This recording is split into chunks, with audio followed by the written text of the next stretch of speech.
What's up guys, my name's Monsel and I'm with Nootropedia, and today we're going to talk about a very specific topic that's near and dear to my heart, which is Adderall Alternatives, because we live in a world where a lot of people are being prescribed this drug and it could be a problem. So let's talk about some alternatives.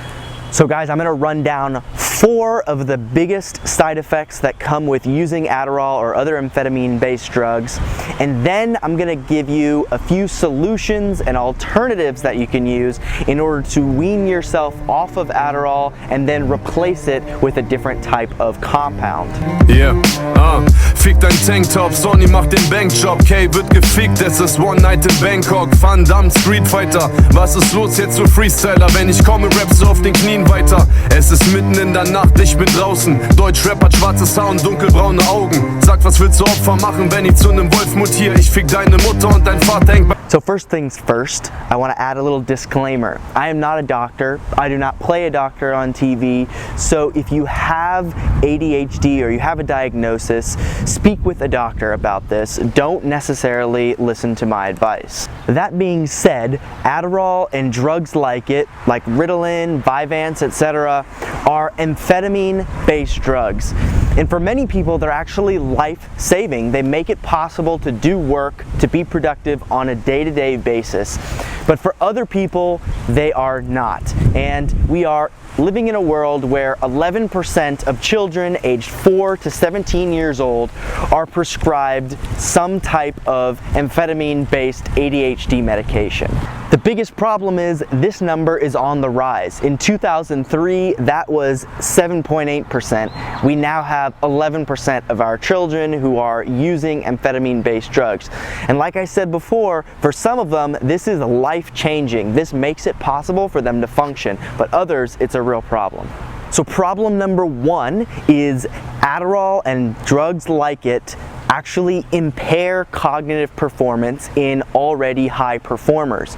So if you are somebody who hasn't been diagnosed with Adderall and you're using it for off-label use to improve focus and concentration, it could be improving your focus but reducing your cognitive performance on exams, for example. Now this is a huge problem because assume you are a student or you are working on Wall Street or as an entrepreneur and you're taking Adderall in order to improve your performance, but it actually just makes you feel good and reduces your results. That's something none of us want. So we want to make sure that if we're using Adderall, it is prescribed by a doctor, because off-label use can often mean it's reducing cognitive performance. So problem number 2, most Adderall users have a hard time determining whether they're seeing any advantages.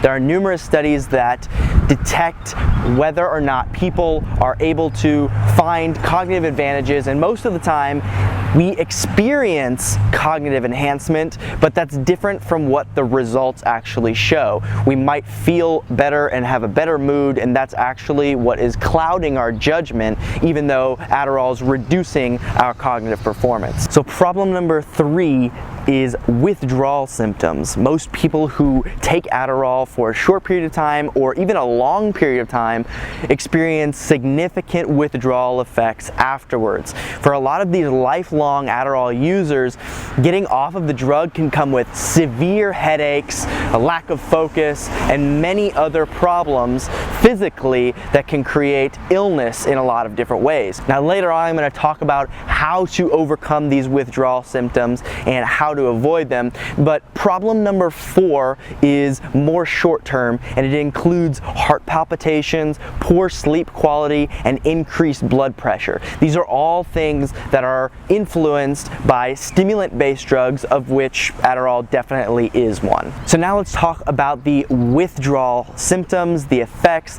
and a few separate nootropic and lifestyle changes that you can use in order to prevent such strong strong withdrawal effects. So when you use Adderall, it helps improve dopamine levels in the brain.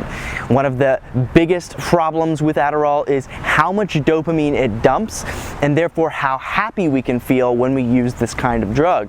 Now the problem is, with so much dopamine, our brain starts to realize that there's a lot, and we don't need as many receptors in order to absorb that dopamine. So little parts of our brain called dopamine receptors start to drop off because we have so much dopamine and we don't need to use it all. So what happens when we stop using the Adderall is that our dopamine receptors are so minimal we can't really utilize the little bit of dopamine that we have. And it's really hard to get enough dopamine in order to provide the same effect. This is one of the reasons why people who use Adderall for a long time find that not only is their mood worse during withdrawal symptoms, but they also can't focus or concentrate for long periods as well. Now, having our dopamine receptors drop off is not specific to Adderall. It happens with many different drugs, but because Adderall is so strong, the effects and the withdrawal symptoms are far stronger as well. So all of that is to say, simply taking a nootropic that improves dopamine levels in your brain is not going to solve the problem if you're struggling with an Adderall withdrawal.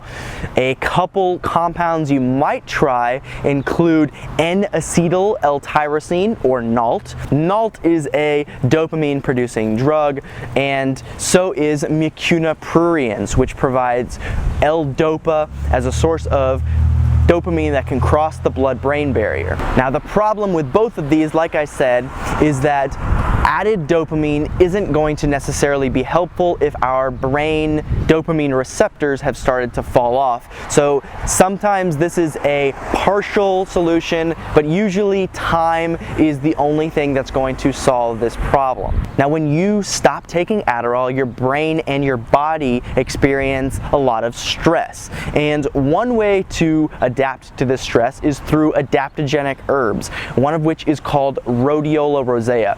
Now, rhodiola is an adaptogen that's been used for hundreds of years, was used by Vikings to increase their virility, so it can be a useful supplement to reduce your withdrawal symptoms and help you to recover. Now keep in mind, I use rhodiola when I am trying to cycle off of caffeine, which is very similar, though slightly different, not as strong as Adderall, but I have a similar reason to take rhodiola when I'm cycling off of caffeine, just as you might do if you're cycling off of Adderall. Now there's two lifestyle hacks that you can use when you're trying to overcome Adderall withdrawals as well. Number one is sweating.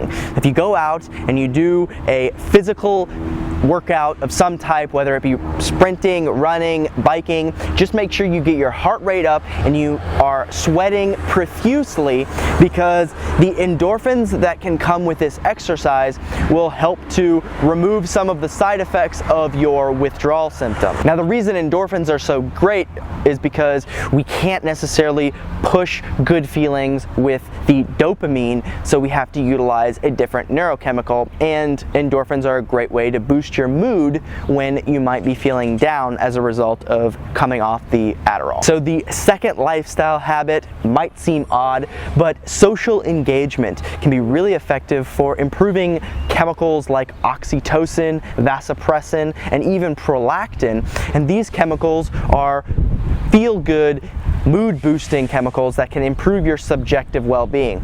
Again, in this situation where you can't provide more dopamine to make you happy, you have to look for alternative chemicals. With sweating, we looked for endorphins, and with social engagement, we look for oxytocin, vasopressin, and prolactin, which can all be effective in improving your mood when you're feeling down after not taking Adderall anymore. So guys, thanks for bearing with me. Here are 3 alternatives that I suggest you look into if you are getting off of Adderall, but you need to find an alternative. So number 1 is Modafinil. And Modafinil comes with its own benefits and side effects, but one reason why I suggest it as an alternative is because studies show the addictive potential is less, and the euphoria feeling that comes with Modafinil is far less than Adderall.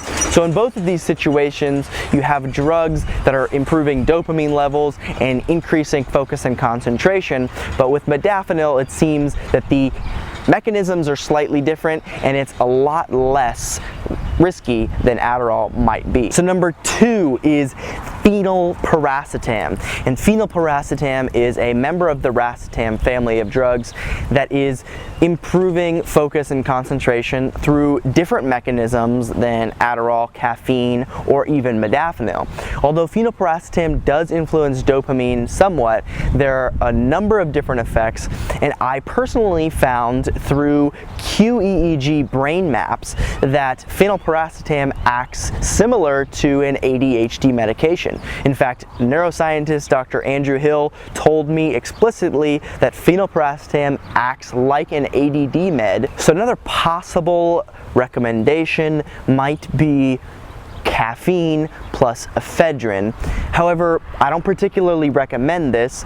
Many anecdotal reports suggest that it can be helpful in replacement of Adderall, but be very, very careful because many of the same side effects that you would experience with Adderall are also inherent with caffeine and ephedrine. In fact, the combination of caffeine and ephedrine actually can be worse in a number of ways, especially if it's not monitored by a doctor. So like I said, although this is an alternative to Adderall, it's not something that I would recommend, and it's probably not something that a doctor would recommend. So guys, I hope that's been helpful. I hope it's given you some solutions to the Adderall withdrawal and how you can get off of Adderall, and then also a few alternatives at the same time.